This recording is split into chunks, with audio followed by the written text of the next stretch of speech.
What is up, guys? Eric here from Real Film Reviews, bringing you another movie review, this time for the new M. Night Shyamalan film, Glass. Glass is written and directed by M. Night Shyamalan, stars Bruce Willis, Samuel L. Jackson, James McAvoy, and Sarah Paulson. Glass is the third film in M. Night Shyamalan's trilogy of original superhero films, the first two being Unbreakable and Split. In this film, the three characters, David Dunn, the Horde, portrayed by James McAvoy, who is the character from Split with all of the different personalities, and Mr. Glass, who is portrayed by Samuel L. Jackson, who's sort of the mastermind behind everything. The three of them are all eventually captured due to different circumstances, and they are given to this counselor portrayed by Sarah Paulson, whose job is to convince them all that they are not actually super beings of any sense. Everything that has happened, everything that they have done, and that has happened to them can be explained simply with science, and they're just normal people who have this insane delusion of grandeur. Now, obviously, everyone in this film, with the exception of Sarah Paulson, is reprising a role from a previous film. And I have to say, I actually really enjoyed all of the performances here. I think Bruce Willis falls back into the performance as done very well, playing this sort of hero who doesn't know what his role is, but he knows that it's his job because of the powers he has to try to help people. I think Samuel L. Jackson as Glass is fantastic yet again. He plays this wonderful mastermind who's constantly playing a game of chess but is 8 moves ahead of everyone else, and I really love that aspect of his character. And then Sarah Paulson, whose new character as this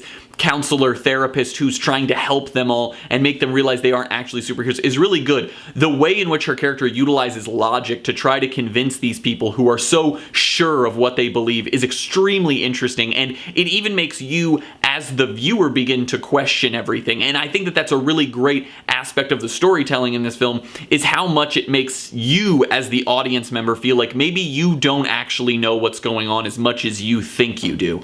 But by far the best performance in this movie, which is honestly no surprise, is James McAvoy. He is so insanely talented. I know in Split, everyone was like, wow, James McAvoy is so wonderful, he's so great, I hope he gets some recognition, but deep down we all knew that he wasn't going to. We know that sci-fi, superhero-y films like this don't get the recognition that they deserve. And again, in this film, his performance is, I would argue, maybe even better than his performance in Split, because there's so much more physicality to it. And I really think he gives such a great performance, and I really hope he does get some recognition this time next year when it's award season, because he's so good in this role. And it's such a difficult role to portray, and I feel like the fact that it gets overlooked is just insane. One thing Shyamalan's never really been ripped on for is poorly directing a film, and yet again, this movie is very well directed. I think that it handles every sequence very well. I really like the camera usage throughout the film. It never tries to overdo the action, which I think is very important, because this film is trying to ground itself in some sort of realism, in the idea of what if these enhanced beings really did exist in the world? How few of them would there be? How few of them would there be that existed that didn't even know they actually had powers?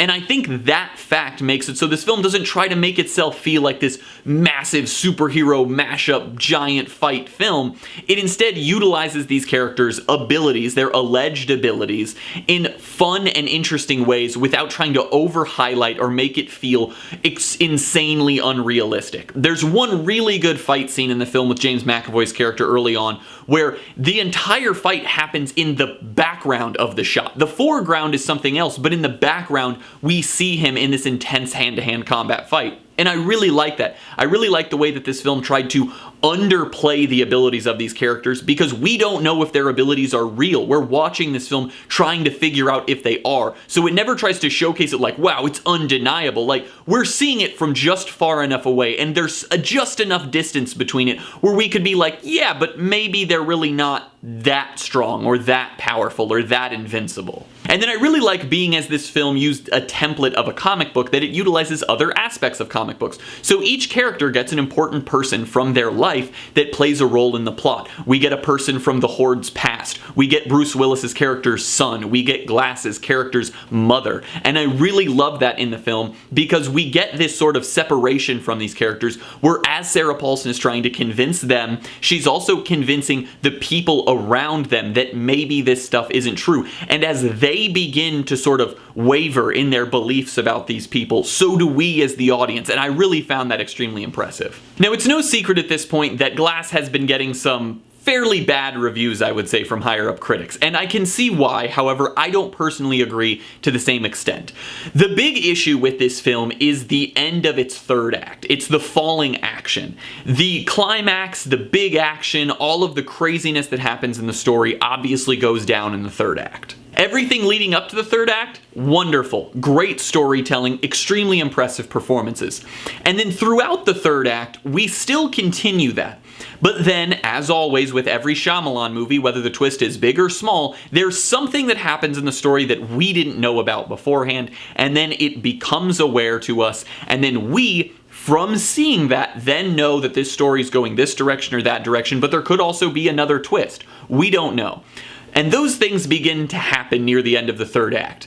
And some of them feel rather cheap, I guess I would say. They feel somewhat lackluster. They fit with the genre the film is supposed to be embodying. It's supposed to feel like a comic book. And it definitely has that feeling behind it.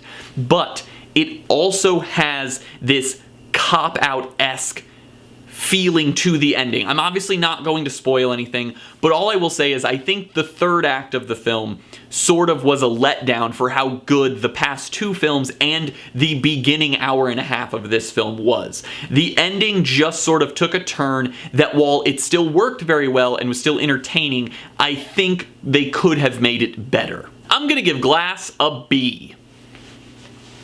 If you enjoyed the previous two films of Unbreakable and Split, definitely go see this one. It is still a very well-made, interesting film with great performances. While there is a little bit of a hiccup near the end, for me, it didn't take the whole movie down. It wasn't a massive downturn that made me hate it or anything. I still really liked this. It's still leagues better than the bad movies Shyamalan has made, and I think that most people will like it. I think this is one of those films where the general audience will disagree with critics. I consider myself somewhere in the middle, because I'm not a real movie critic. I do this as a hobby. So I don't fall into that huge critical, place there. I still am a movie lover who just goes to have fun, and I think that's the difference, is critics are looking this over analytically, so they don't like it, and then audiences arguably are maybe not looking at it analytically enough, and they're liking it a lot, and then I think there's another smaller group of people that fall in the middle, and that's kind of where I fall. I thought the film was a lot of fun and very enjoyable, but it does have its issues. Well guys, as always, I'm Eric. If you enjoyed this video, please do like, subscribe, comment down below what you thought of Glass, share everything we do here on Real Film Reviews, and I'll see you guys later.